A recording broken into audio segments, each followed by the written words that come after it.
Hi, my name is Elisa Peterson. Welcome to Family Day at the Southern Utah Museum of Art. Today we're going to make some really great wrapping paper.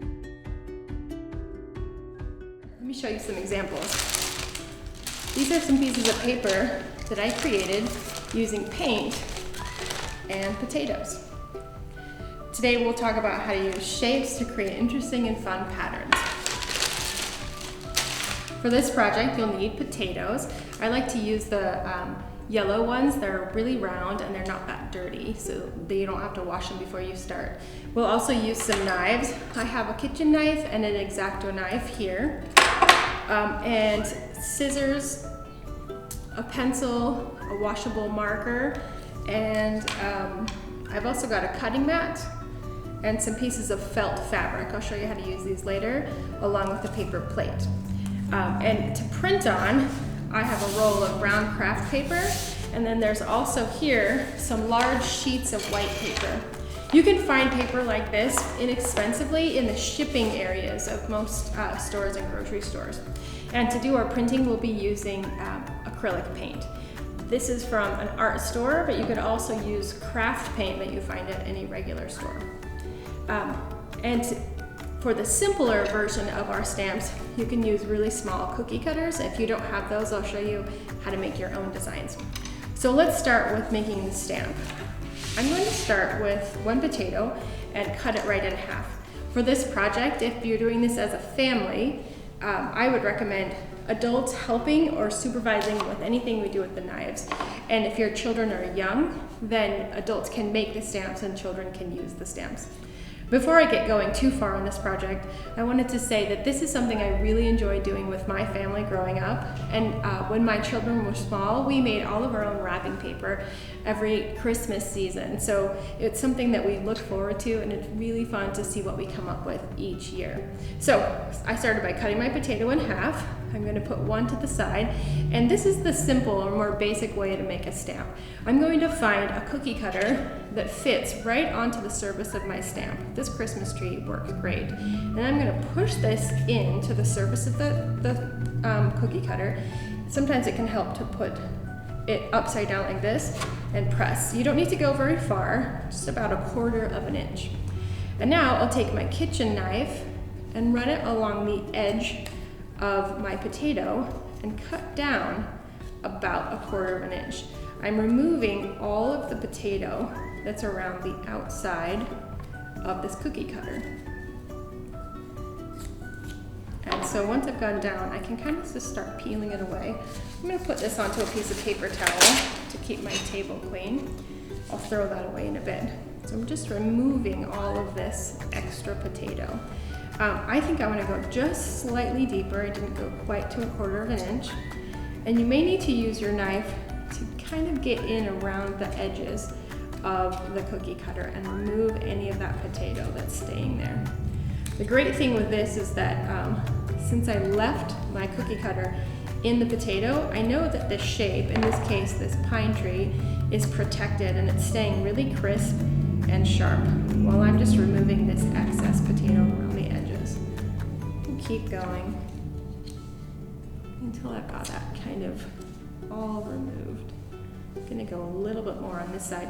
I noticed that I've got a bunch of extra potato on this side that I don't need, so I'm actually just gonna cut that part away, like that. Okay, I think I'm good. Maybe a little bit more over here on this side.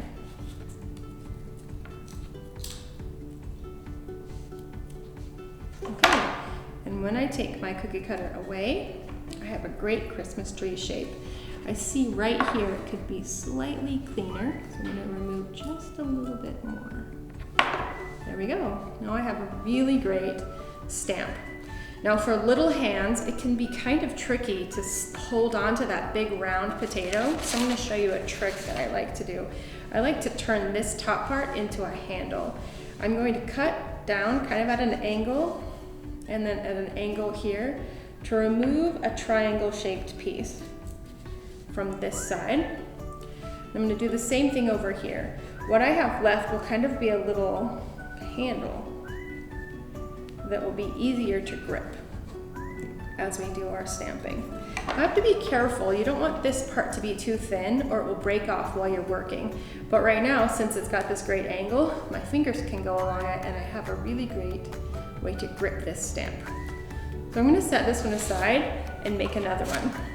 This is the more complicated version. I have my other half of potato, and it can be really tricky to draw a design onto the surface of a wet potato. So I'm taking a paper towel and I'm just gonna dry off that surface. And I'm going to think of a shape to cut out. You want it to be fairly simple. If it's really complex, it can be hard to carve. I think for this one, I'm just going to do a star. I'm using a washable marker, and it draws pretty well on the surface of the potato once I've dried it. So if I color this in, then I know what to keep and what to remove as I start carving. I think I want to do maybe a shape like this as well.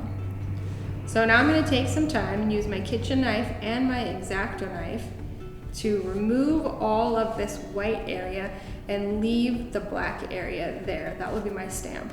You could do the reverse, cut out everything that you've colored in dark and leave the outside area, and that would make just a different look for your stamp.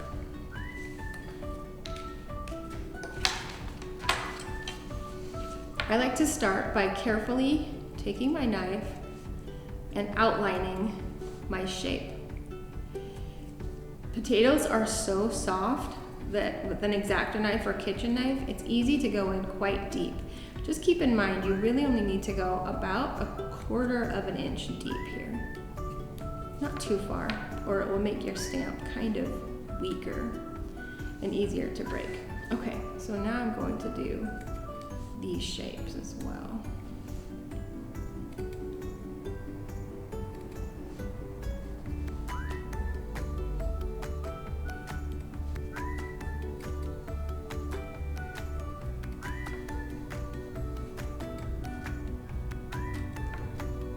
Okay, now that everything is outlined, I can start removing that extra stuff. It's a matter of cutting and pulling. You have to be careful because it's easy to accidentally cut underneath the shape that you want to keep. So just take your time and go slow. Definitely an older child could do this with supervision. A teenager could do this with supervision, but if you're working with young children, this is definitely the part for a grown-up to do. For this design, I'm making a star, and notice my marker starting to run, so I'm just gonna stamp that off. I'm making a shape, a star, but you could also do designs. It can be cool to just do patterns of lines or polka dots that you could add to the pattern on the paper that you're going to create.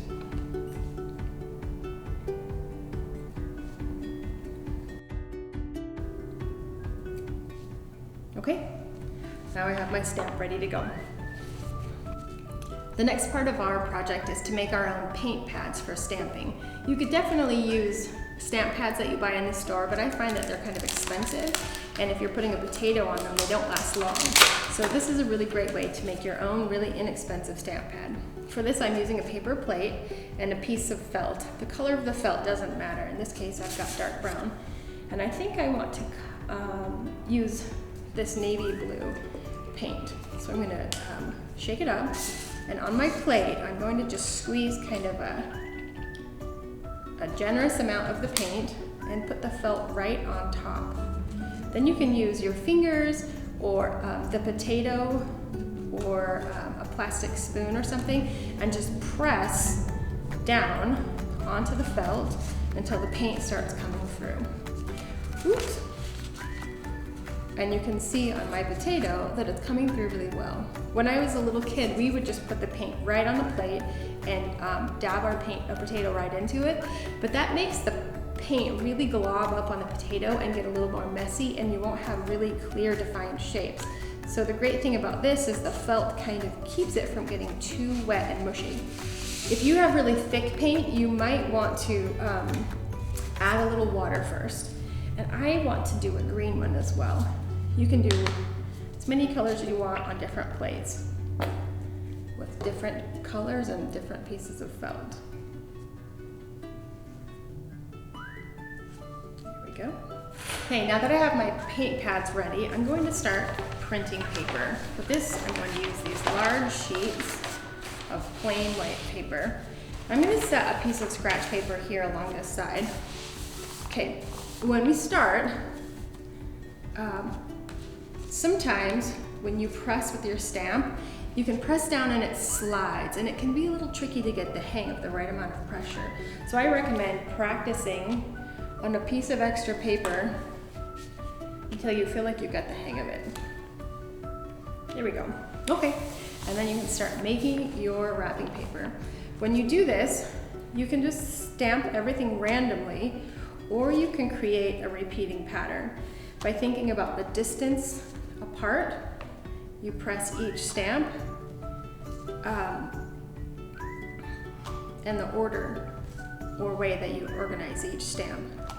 You can see that with my handle, it's really easy to grip this and to press into the paint and back onto my paper. So I'm just going to keep repeating this pattern all over the paper.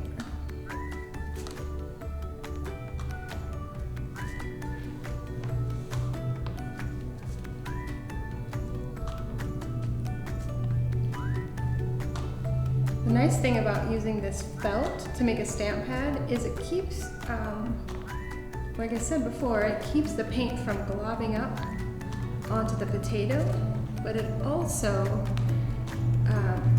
helps me avoid getting too much paint onto the paper. As a result, this paper will dry pretty quickly, which is really nice, especially if you're making lots of sheets of it. Almost by the time I'm finished, most of my stamps are already dry. Just the last few will take a minute or two, and then the entire sheet will be dry, which is awesome. It can be really fantastic to add more than one shape on a piece of paper, or to experiment with objects you have around your home to add interesting shapes. I'll show you what I mean in just a minute.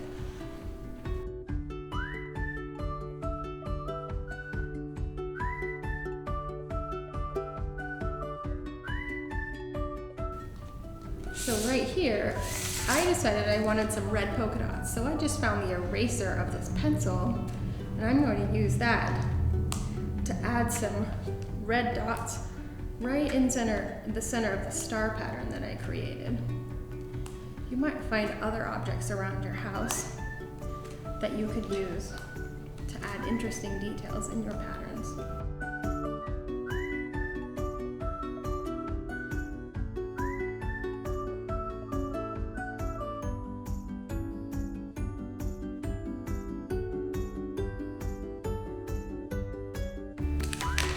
So this is the beginning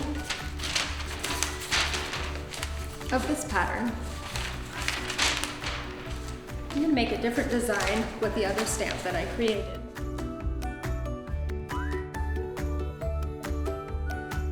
For this design, I'm going to use a roll of this paper. Sometimes it's fun to leave your paper on the roll without cutting it off. And as you work, you can roll out more, and you'll end up with a large roll of paper if you've got the space to do it. Otherwise, you can cut off a piece and just do a little bit at a time. For this one, I'm going to do my Christmas tree pattern. Instead of making this one organized and repeating, I'm just going to let it be random. I noticed that in this design, the center of my Christmas tree isn't exactly flat, and it's kind of leaving a hollow space in the middle of my trees, but I like it. And that's one reason why I like this process, is because it's a little bit rustic. It's a lot rustic, and it's going to give you some unexpected results sometimes.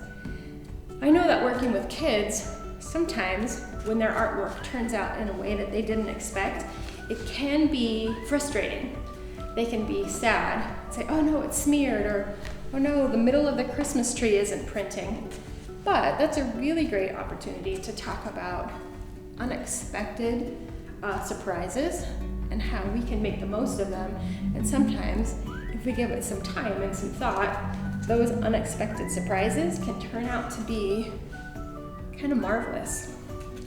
In fact, I really liked adding that red circle to the center of my last pattern. And what's great is since this pattern is leaving an empty hole right in the middle of each tree, I can do the same thing here and put a red polka dot in the center of each tree. Let's see. Yep, I like how that looks. So my mistake turned out to be useful. When you're working with your stamp pad, anytime that it kind of runs dry, you can turn the felt over to the other side, and it might be more painty on that side, or just add more paint underneath the felt.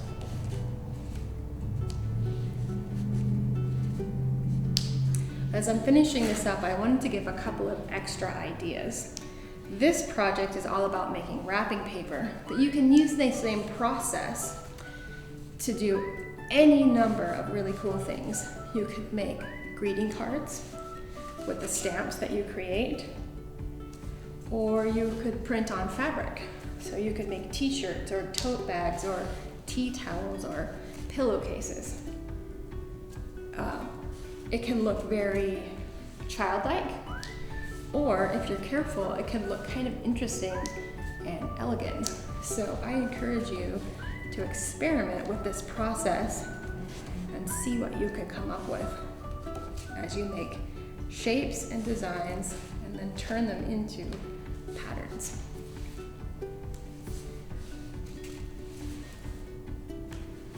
One last thing.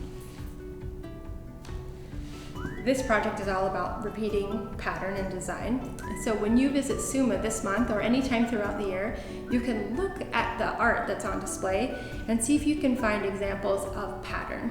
Artists often use pattern in lots and lots of different ways. So see if you can find anything that has a repeating shape or design or color that creates a pattern. It can be in a painting or a photograph or even a sculpture. And if you find pattern, find a family member or friend and tell them all about what you found. I hope you enjoy making this potato stamp wrapping paper and have a great December. Thanks.